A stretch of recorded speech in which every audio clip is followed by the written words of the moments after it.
Naquela noite, após um encontro aparentemente normal entre amigas em um bar, Talana desapareceu misteriosamente. As buscas desesperadas de suas amigas não levaram a lugar algum naquela madrugada, até que uma confissão chocante trouxe a verdade à tona. O amigo que elas tinham acabado de conhecer naquele bar entre uma cerveja e outra tinha feito algo inimaginável com a Talana. E o episódio de hoje é sobre esses detalhes mórbidos e macabros desse crime, que certamente é um dos mais pesados que eu já contei aqui. Fala, abduzidos! Eu sou o Marcos Paulo, sejam bem-vindos ao Insólito. Aqui toda semana tem episódios novos, às segundas, quartas e sextas. Então, se você gosta desse tipo de conteúdo, eu te convido a se inscrever e acompanhar o Insólito.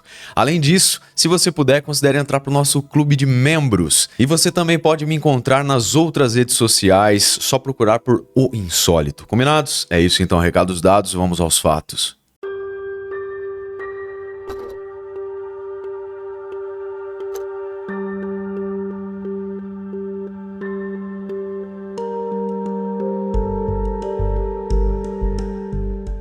Quando ainda era apenas uma jovem garota, a Talana Krieg perdeu os pais de um dia para o outro. Ela não tinha mais ninguém, estava órfã. Embora ela tivesse vários familiares, nenhum deles se importava o suficiente com ela para que ela tivesse alguns cuidados básicos.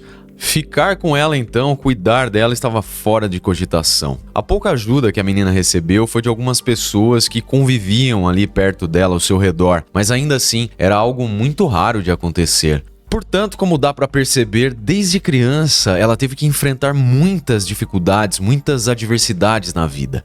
Não demorou muito para que a Talana começasse a trabalhar para poder se sustentar, se alimentar, para conseguir sobreviver. Ainda bem jovem, ela teve que agir, ser adulta, mesmo sendo ainda uma criança. A Talana, em razão de toda essa dificuldade que enfrentou desde sempre, se tornou uma mulher forte e mesmo com todas as adversidades da vida, ela foi capaz de seguir em frente. Ela partiu do nada com o pouco que tinha, mas com muita vontade de vencer. Ela batalhava, suava muito, sem a ajuda de quase ninguém. E foi assim que ela se transformou em uma mulher independente e admirável. E com tudo isso, no meio desse cenário que cercava a vida da Talana, graças aos seus esforços, por mérito próprio, ela conseguiu comprar uma fazenda de 2,5 acres em Wilmington. Nessa fazenda, a Talana criava vários animais, como por exemplo porcos, galinhas, cães, coelhos, entre outros. E ela, depois de ter tantas decepções com os seres humanos, era com esses bichinhos, com esses animais aí que ela se sentia bem. A Talana acabou criando um vínculo muito próximo com os seus animais. Ela literalmente encontrou o amor nesses bichos. Apesar do começo difícil da vida da Talana, que foi criada em um ambiente hostil, digamos, crescendo em um mundo que poderia ter a tornado uma pessoa bem seca, rude, ruim, cruel até, pois ela tinha todos os motivos para ser amarga e rebelde. Ela contrariou toda essa lógica, entre aspas, e era o oposto disso. As adversidades forjaram nela um caráter amigável e cheio de generosidade e bondade. A Talana estava muito longe de ser uma mulher rica, mas ela gostava de ajudar muitas pessoas, colocando até as necessidades dos outros na frente das delas muitas vezes. Enfim, pessoal, definitivamente a Talana era muito gentil, empática e amigável. Mas, apesar dessas qualidades, ela não teve sucesso nos relacionamentos amorosos. A Talana era homossexual e quase todos os relacionamentos que ela teve durante a vida aí foram bem complicados, bem tempestuosos, se é que vocês me entendem. Era a noite de 21 de fevereiro de 1990, por volta das 11 horas, quando a Talana e algumas amigas estavam bebendo no bar que era de uma delas. Essa proprietária do bar e amiga da Talana se chamava Wanda Whitley. E entre drinks e risadas, as mulheres trocavam ideias sobre como poderiam remodelar o bar. Na verdade, a Wanda estava querendo fazer uma reforma no lugar. E olha, eu ainda não contei a vocês, mas a Talana era carpinteira. E esse trabalho de reformar o bar da amiga meio que caiu como uma luva para ela, pois como nós vimos, ela adorava fazer trabalhos para os seus conhecidos. Ela era bem altruísta e cobrava valores bem baixos. Então ela não pedia muito dinheiro em troca e às vezes ela até ajudava comprando os materiais de construção. Mas acontece que a Wanda era mesmo uma amiga da Talana. Dá até a sensação que as pessoas se aproveitavam dela e até pode ser que tinha alguém que realmente se aproveitasse, né? Mas a Wanda era amiga da Talana. Elas eram, inclusive, descritas como melhores amigas. Então, esse seria um trabalho feito com prazer pela Talana. Lá na mesa daquele bar, no meio ali da resenha, também estava a Aide Crowley, que era uma companheira da Wanda. Enfim, estavam ali as três amigas trocando ideia. Em certo momento daquela noite, um homem estava sentado ali numa mesa bem próxima delas, bebendo sozinho. Então ele se aproximou do grupo de mulheres e perguntou se ele podia se juntar a elas ali naquele bate-papo que elas estavam tendo. Elas responderam prontamente que não tinha nenhum problema eles se juntaram ali com elas, né, para beber umas cervejas, trocar uma ideia. Agora, as amigas e esse homem misterioso conversavam enquanto bebiam cervejas. E assim, elas descobriram que o tal estranho se chamava Ronald. Ele tinha 33 anos e trabalhava como caminhoneiro. A noite passava de forma bem descontraída, divertida. Todos ali estavam se sentindo muito bem, não é? Naquela mesa de bar. Elas estavam bebendo, né, galera? Estavam num clima ali de festa, de confraternização. O Ronald, o recém-chegado ali caminhoneiro, foi muito amigável desde o início ali com elas. Ele até emprestou as chaves do caminhão para que as mulheres fossem dar uma olhada, conhecer o veículo por dentro. Então, elas, depois de irem até o caminhão e olharem como era ali o caminhão do novo amigo, elas voltaram lá para dentro do bar e continuaram bebendo cerveja até cerca de 2 horas da madrugada. Então, já era o dia 22 de fevereiro. A Wanda precisava, nesse momento, fechar o bar. No entanto, todo mundo ali estava se divertindo, então eles não queriam que aquela noite acabasse daquele jeito. Eles acabaram combinando de irem para outro lugar, um outro restaurante ali próximo, assim eles podiam comer alguma coisa também. E esse outro lugar, esse restaurante, chamava Hards. O plano era que por lá eles continuassem a festa, digamos, até determinado momento. E nesse momento, então, a Talana mencionou que ela nunca tinha andado de caminhão. Então o Ronald se ofereceu para levá-la até o Hards, esse novo local onde eles queriam ir para terminar a noite. Sem nenhum problema aparente, a mulher aceitou e as amigas também não viram nada de estranho nesse ato. E a Wanda tinha que fechar o bar dela. Então ela avisou ali as amigas e o homem que ela chegaria lá no Hards cerca de uns 20 minutos depois. A Talana então foi com o Ronald no caminhão dele, não é? Enquanto a Aide, a outra amiga, companheira da Wanda, seguia de perto ali com o carro dela. Porém, no meio do caminho, ela decidiu que precisava passar em casa para fazer alguma coisa. Então ela pegou um desvio que ficava perto ali da casa dela, foi até lá, fez o que tinha que fazer para depois ir ao restaurante. Muito bem. A Aide então, né, depois que ela tinha feito o que ela precisava fazer na casa dela, pegou o carro, entrou e seguiu o caminho até o Hards. Ao chegar no local, a Aide Crowley caminhou até a entrada do restaurante, mas ela já percebeu alguma coisa estranha.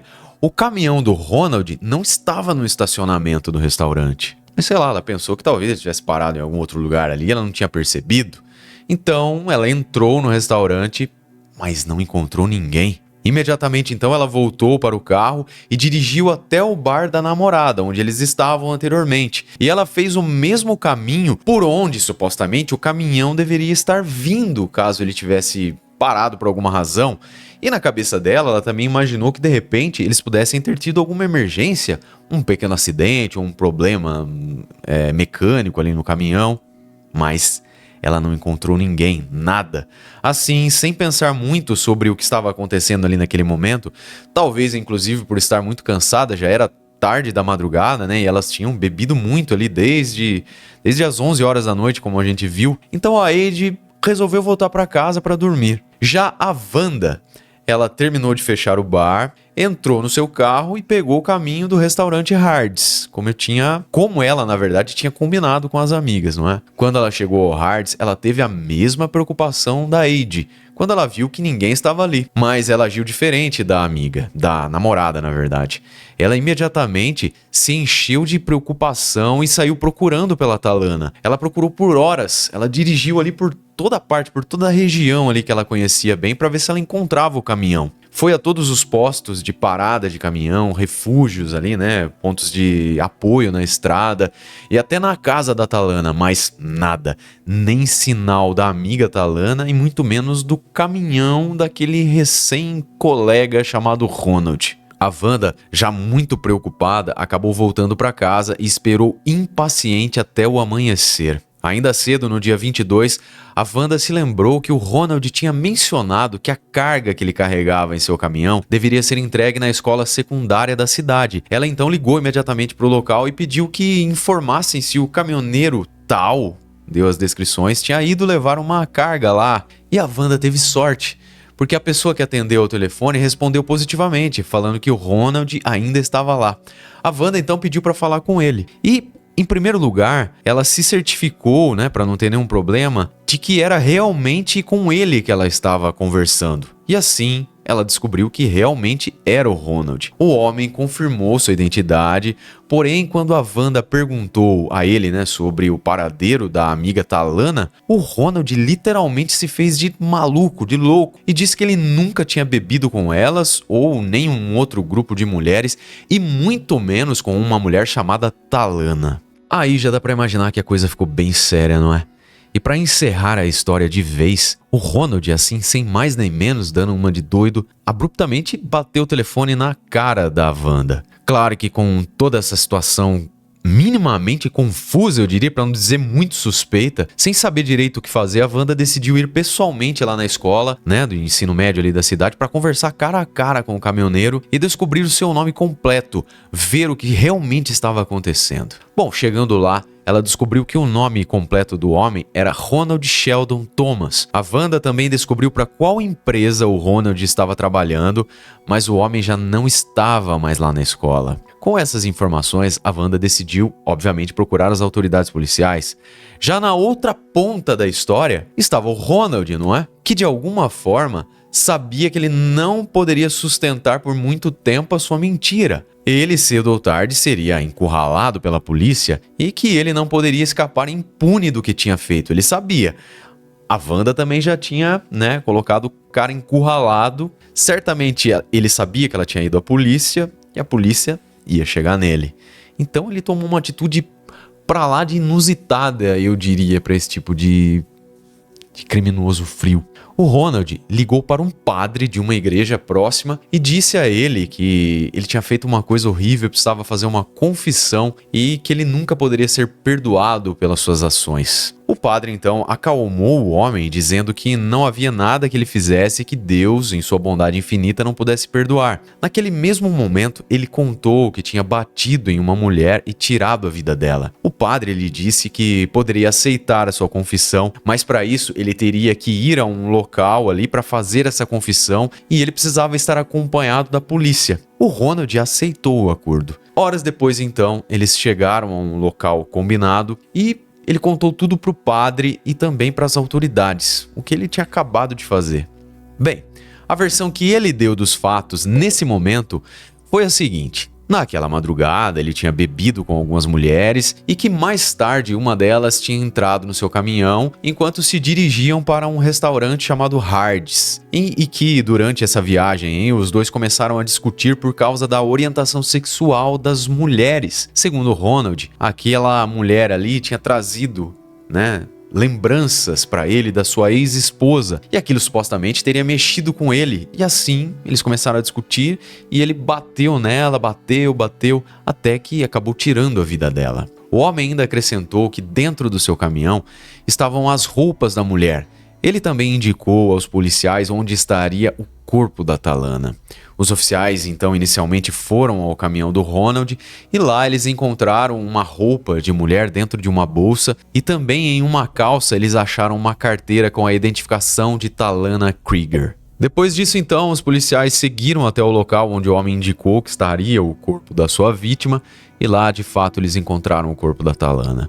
Pelo menos sobre o local ele disse a verdade, mas tinham outras informações nesse depoimento aí que ele não esclareceu, mas depois as autoridades encontraram um corpo muito deformado, ali com bastante sinais de ter sofrido uma brutalidade insana, pessoal. Algo que nem um predador animal aí dos mais ferozes teria capacidade de fazer. Mas aquele homem tinha feito. Os policiais viram que o assassino tinha omitido vários detalhes da história que ele tinha acabado de contar. Detalhes sórdidos, mórbidos, que eram quase irreais. Com o corpo recuperado, em 22 de fevereiro, por volta das 14 horas, um médico forense foi levado ao local para fazer ali os devidos exames e verificações iniciais. E percebam, pessoal, que tudo foi muito rápido, não é? Eles se encontraram às 11 do dia 21, né? 11 da noite do dia 21 no bar, começaram a conversar, avançaram até a madrugada do dia 22, e às 14 horas do dia 22 já estava tudo praticamente resolvido, né? Confissão e tudo mais. Aí eu fiquei imaginando, será que o Ronald, ele realmente de alguma forma tinha se arrependido do que ele tinha feito e quis confessar? Principalmente se a gente pensar que ele quis confessar para um padre, não é? Ou ele era só um sádico mesmo que queria os holofotes ali nele, por alguma razão mórbida também. Diante do estado do corpo, as autoridades precisavam confirmar a identidade da vítima, então ligaram para Eide e também para Wanda, as amigas próximas da provável vítima. Até então não se tinha plena certeza de que era a Atalana, muito embora, né, só precisasse da confirmação deveras ali, sabe? Porque, né, eles sabiam, na verdade, que era ela, mas precisava botar no papel, né?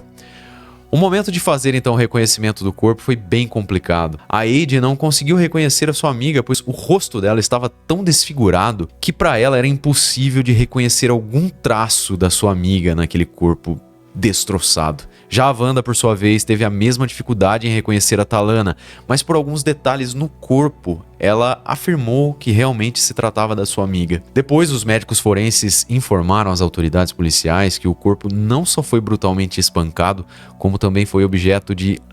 Não dá nem pra usar esse termo, abuso íntimo, porque o que aconteceu, gente, é um negócio assim... monstruoso mesmo, apesar desse termo clichê. Bem, os peritos relataram que os órgãos internos da Atalana foram tão agredidos que eles saíram do corpo dela.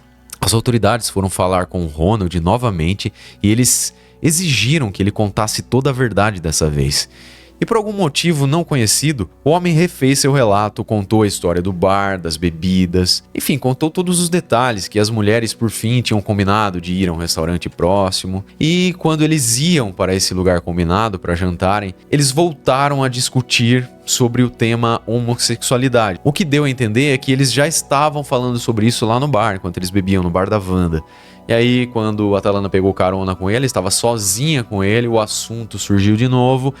E aí o cara botou as asinhas de fora, né?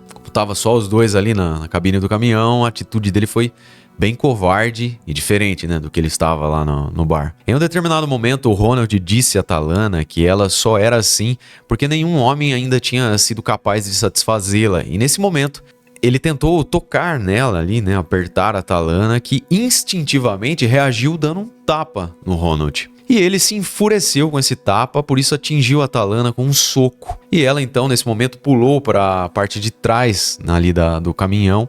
E o Ronald então parou e começou a persegui-la, correr atrás dela. Quando ele conseguiu pegar a mulher, ele recomeçou a bater nela até que ela foi literalmente destruída por ele. Tamanha agressividade. Depois, com ela já totalmente semi-inconsciente, vamos dizer, ele começou a tirar a roupa da Atalana e subiu em cima dela. A Atalana, com toda aquela vida sofrida que ela já tinha tido, inclusive já tinha sido abusada, quando notou o que estava acontecendo ali com ela, antes que ele fizesse qualquer coisa, ela disse a ele que sabia muito bem o que ele faria com ela e que não era a primeira vez que aquilo estava acontecendo. Talvez isso tenha, ao invés de sensibilizar o homem, tenha enfurecido ele ainda mais, deixando o Ronald mais insano do que ele já estava. E ele, por fim, cometeu um crime brutal, extremamente brutal. Então eu já aviso aqui a vocês, se você não tiver estômago forte, dá uma avançadinha aí de uns 40 segundos, um minuto no vídeo, porque os detalhes são pesados. Com a insanidade em seu nível máximo, o Ronald resolveu fazer algo diferente. Diferente de todos os outros ataques íntimos que a Atalana já tinha sofrido no seu passado tão doloroso, sofrido, dolorido. O Ronald pegou um lubrificante, que na verdade era um óleo de motor de caminhão. Ele passou ali na mão até o punho e colocou a sua mão inteira até o punho na Atalana. Ele disse que quando notou que as partes íntimas dela estavam começando a sangrar, ele parou aquele ato indescritível. o sangue fluía, jorrava do corpo da mulher, mas os gritos de dor da Atalana não pararam. A dor era tanta que ela pedia aquele monstro para que tirasse a vida dela. Segundo esse interrogatório, ele a pegou pelos braços e a arrastou para o local onde o corpo depois seria encontrado e fugiu dali. Porém, todos os exames forenses demonstraram às autoridades de forma muito clara que o homem tinha contado uma parte crucial daquele ato bárbaro de forma amenizada. Bem amenizada, eu diria. Pois ele disse que tinha parado quando a Atalana tinha começado a gritar e quando ele viu, né, o sangramento ali nas partes íntimas dela aumentando. Mas os exames forenses demonstraram que ela tinha toda a sua área genital ali dilacerada, rasgada. Os relatórios informaram que os intestinos da Atalana tinham saído por sua parte íntima e um de seus rins estava fora do lugar. Ou seja, ela foi literalmente, como eu já falei anteriormente, destruída. A mão daquele monstro entrou com tanta força, tanta violência, que chegou a arrancar seus órgãos internos. Uma coisa difícil de imaginar, não é? Para qualquer pessoa minimamente normal. Tanto o ato como o sofrimento que essa mulher passou é algo realmente impensável, como eu disse, para qualquer ser humano normal. O crime já tinha ganhado aí o conhecimento das pessoas, né? Porém, nem todos se compadeceram com tudo o que aconteceu com a Atalana. Pois se a morte dela foi terrível, o julgamento desse ser asqueroso também teve seus momentos de crueldade. E não só durante o julgamento, tá? Pois as autoridades deixaram vazar para a imprensa sobre a orientação sexual da Atalana, mas o problema não foi o vazamento, e sim o que as próprias autoridades deram a entender, que a mulher havia sido exposta à sua própria morte por falar demais, por ter falado sobre ser homossexual, sobre sua própria intimidade. Parecia até que as autoridades queriam justificar de alguma forma que aquele monstro tinha feito aquilo porque a Atalana conversou com ele. As autoridades chegaram a alertar as pessoas ali da região, os homossexuais ali dos locais próximos, para que tivessem cuidado, né? Para que não lamentassem a morte da Atalana de forma muito visível, pois eles temiam que essas pessoas aí também enfrentassem violência. Outra coisa difícil de entendermos na nossa realidade atual é que algumas igrejas ali de Wilmington, o local onde tudo aconteceu, se recusaram a fazer os serviços religiosos no enterro da Atalana. Algo bem triste, não é? Fora da realidade mesmo, da contemporaneidade, não é? E aqui, pessoal, uma opinião pessoal, tá? Eu acho pouco provável que Jesus Cristo agisse dessa forma. Pois que ele foi... Vocês sabem que ele foi o mestre do amor, não é? Pra quem não se lembra, não custa dar uma rememorada aqui, né? Eu vos dou um novo mandamento. Amai-vos uns aos outros como eu vos amei. Assim também vós deveis amar-vos uns aos outros. Sobre isso, as amigas de Atalana, a Wanda e a Eide, lutaram de todas as formas para dar um enterro digno para sua amiga. Elas se engajaram na causa e depois até fundaram uma igreja na cidade que tinha como objetivo abraçar todo mundo, né? E principalmente enterrar pessoas de qualquer orientação sexual. E por fim, os serviços religiosos foram realizados na Igreja do Bom Pastor. Muito bem, vamos falar agora do julgamento. Durante o julgamento desse ser asqueroso, a defesa usou como tese defensiva para o seu cliente que ele estava bêbado, que ele não estava agindo em plena consciência. E é claro que a defesa também tentou argumentar que o cara era louco, né? Tinha algum transtorno aí. Enfim, queria amenizar aí a pena dele. Mas as provas estavam ali, né? Elas falavam por si. Ele não era louco, não era doido, não era nada disso. Não tinha nenhum laudo que comprovasse isso. Ele era ruim mesmo. Ele sabia muito bem o que ele estava fazendo durante todo aquele ato sórdido. Tanto que ele confessou, quis confessar lá pro padre. Tudo aquilo, todas aquelas provas deixavam evidente que ele tinha um ódio profundo pelas pessoas homossexuais. Depois de 2 semanas de um dos mais polêmicos julgamentos, saiu enfim a decisão. No início de 1991, Ronald foi considerado culpado e condenado a 2 penas de prisão perpétua com um cumprimento mínimo de 40 anos, em regime obviamente fechado. Isso quer dizer que após ele cumprir 4 décadas, ele pode pedir aí a liberdade condicional, que será reavaliada, né? Esse caso doloroso que teve como vítima a Atalana, uma pessoa que teve, né, uma vida sofrida, como a gente viu, difícil desde os primeiros dias ali, demonstra mais uma vez que o mal existe, pessoal. E aqui vocês podem interpretar essa frase como a sua maneira, mas assim, para mim, o mal existe. Os atos desse homem, bem como as reações e as ações relacionadas a isso, mostram que o ódio é um sentimento latente em muitas pessoas. Muitas pessoas que às vezes você olha e fala, nossa, pessoa gentil, bondosa, caridosa, etc e tal, mas que ali dentro tem o mal. Por que a felicidade dos outros será que incomoda tanto, não é? Sabe? Aquela história, cuida do seu. Eu penso que se você não está prejudicando o coletivo, não está faltando aí com as leis, a sua individualidade, sua particularidade é seu bem maior. E esse bem, para mim, é intocável. Ou pelo menos deveria ser numa sociedade minimamente civilizada, não é? Ataques como esse também mostram que ainda nós precisamos evoluir muito enquanto seres humanos em todos os sentidos, tá? Em todos os sentidos. Esse pensamento é muito abrangente se você parar aí para raciocinar. Pense nisso. E, sobretudo, como sociedade. E aqui, um pensamento. E quem não tiver, na verdade, religiosidade, não tem problema nenhum, tá? Porque isso aqui, na minha visão, apesar de ser uma provocação bíblica, é um convite a uma reflexão, é algo até sociológico, eu diria.